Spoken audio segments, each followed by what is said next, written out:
The gravy was still steaming when my mother smiled at me across the lavishly decorated Christmas table, swirled her red wine, and delivered the blow she'd been practicing for months.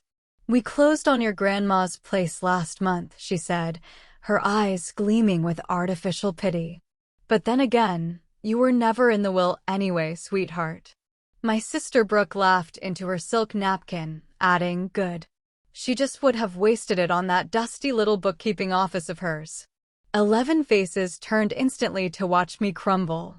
They wanted tears. They wanted an argument. They wanted me to storm out so they could play the victims. But I didn't flinch. I didn't say a single word. Because none of them knew that the legal deed to that historic farmhouse already had a name on it, and it was sitting quietly in my purse right beside my chair. In about 90 seconds, that single piece of paper was going to turn this celebratory family Christmas dinner into the quietest, most suffocating room in the entire county. Welcome to Revenge Stories, where ordinary people deal with impossible families not with screaming, but with quiet, unbreakable steel. To understand how I ended up at that table holding a corporate deed, we have to go back almost a year. My name is Simone Finch. I'm 34 years old, and I make my living keeping books for the local farms and businesses around Cedar Hollow. It's quiet work, meticulous work. It's a job where you quickly learn that people can say whatever they want, but the ledger columns never lie. It was a freezing Tuesday in February when my life split into before and after. I was reconciling the local dairy ledgers when my phone rang. My grandmother, Opal, had taken a sudden, bad turn in the night. And as usual, I was the only one they called. Not my mother Sharon, who lived 20 minutes away, and certainly not my sister Brooke.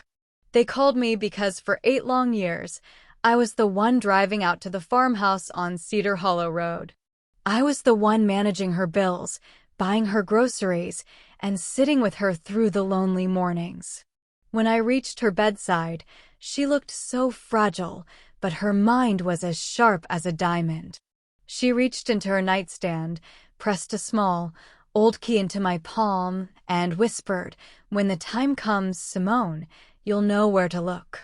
Numbers don't lie, people do. Remember what I taught you."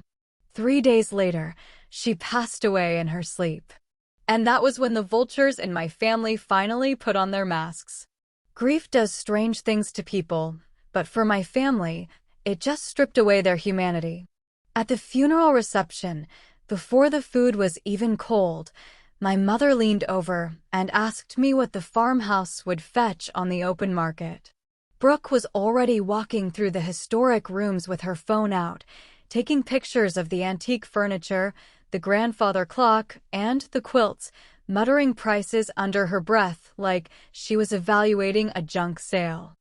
Nobody asked about Grandma's cat. Nobody cared about her beautiful garden. They only saw dollar signs. Then came the official will reading in April. My cousin Wade, a shady part-time notary who always smelled of cheap cologne and cigarettes, called a meeting at my parents' kitchen table. He opened a folder and read a document stating that Opal had left everything, the house, the land, the bank accounts, to my mother.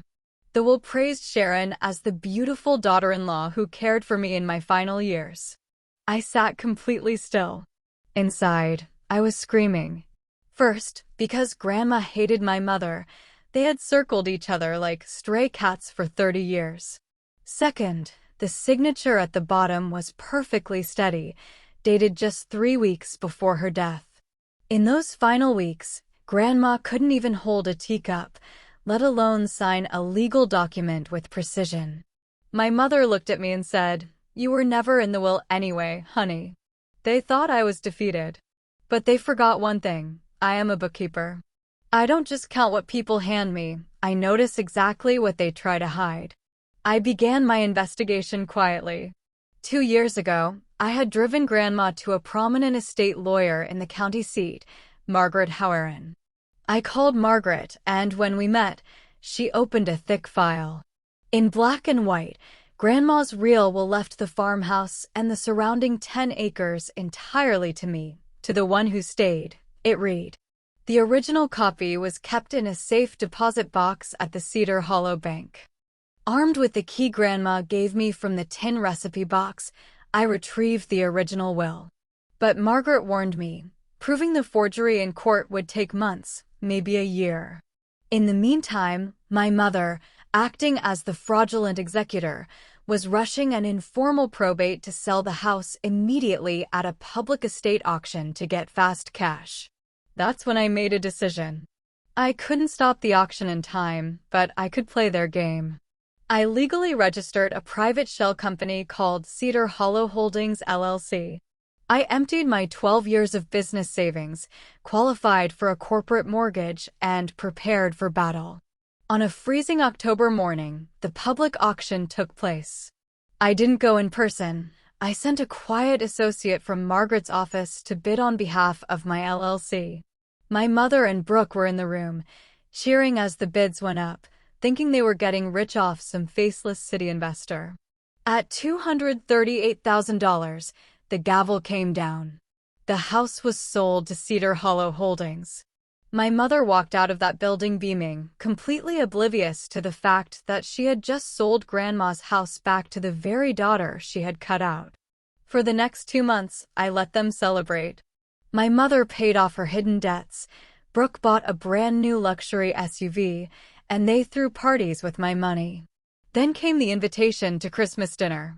My mother wanted me there for theater, to show the town there were no hard feelings, and to subtly rub her victory in my face one last time. Which brings us back to the steaming gravy, the lit candles, and my mother's smug announcement. We closed the sale. We can move forward. You were never in the will anyway, Simone. I slowly set my fork down. I wiped my mouth with my napkin, took an unhurried sip of my wine, and looked my mother dead in the eye. Can I ask who you sold it to? I asked pleasantly. My mother scoffed, some investment outfit called Cedar Hollow Holdings. They paid well over what we expected. I reached into my purse, pulled out a slim leather folder, and opened it on the table. This is the recorded deed to the farmhouse, I said, sliding the first paper across the white cloth. As you can see, Cedar Hollow Holdings LLC is the owner. My mother frowned. I don't understand. I slid the second paper. This is Grandma's real will, drafted by Margaret Howerin, leaving the house to me. And this third paper is a letter from Grandma, predicting exactly how you would forge her name out of greed. The dining room turned into an absolute vacuum of sound. Wade turned gray as ash and stood up, backing toward the door. Brooke's face went completely pale as she realized the money she used for her new SUV was entirely fraudulent and about to be legally clawed back. I looked at my mother, whose mouth was opening and closing like a fish out of water. I hope you enjoyed the cash, Mom, I said, my voice cutting through the room like dry ice.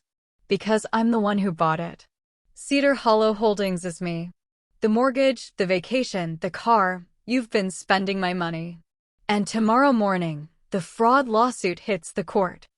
I didn't stay for the second pie. I gathered my 3 pieces of paper, thanked my mother for the lovely dinner, and walked out into the crisp Christmas night. The legal aftermath was devastating for them. The fraudulent will was thrown out. Wade lost his notary license under intense scrutiny, and the court ordered every single dollar of the estate funds to be returned. My mother's reputation in the town was shattered, and Brooke had to sell her brand new SUV just to avoid bankruptcy. As for me, that spring, I moved back into the farmhouse. I fixed the crooked porch swing, and with my own hands, I turned the soil in Grandma Opal's garden. The revenge was just a side effect. The real victory was keeping a promise to the only person who ever truly saw me. Family can try to write you out of the script all they want, but in the end, the people who actually stay are the ones who keep the house, the name, and the truth. Thank you for listening to this story on Revenge Stories. If this tale reminded you that quiet dignity is always louder than screaming, hit that like button, leave a comment saying the one who stayed, and subscribe for more unforgettable stories of poetic justice. Until next time, keep your eyes on the numbers, because the truth always finds its way home.